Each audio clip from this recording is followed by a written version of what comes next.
Inventarsi qualcosa pur di arrestare il declino del piccolo commercio, dei negozi di prossimità nei comuni grandi e piccoli, in centro e in periferia. La Regione ha staccato 5 milioni di euro, più 3 per il prossimo anno, per incentivare le aggregazioni nel commercio. Un'iniziativa che si aggiunge all'altro bando sui 58 distretti del commercio del Veneto, altri 5 milioni, insomma molti soldi, circa 3 milioni in questo caso, che servono ai distretti del Padovano ma anche del Vicentino, come ad esempio quelli di Trissino e di Bassano Città d'Acqua.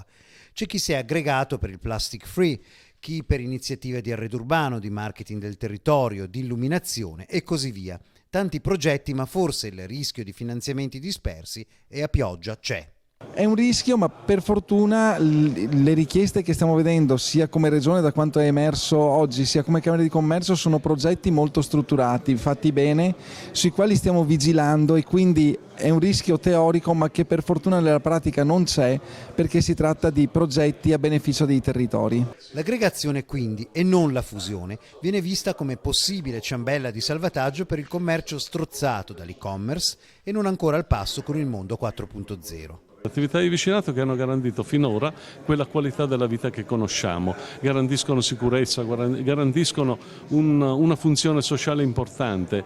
garantiscono tutta una serie di, che non è solo l'alienazione di merci, ma è tutta una serie di servizi che riescono a dare, ed è per questo che con la Regione in particolare si è resa parte attiva, importante nell'istituire i bandi delle aggregazioni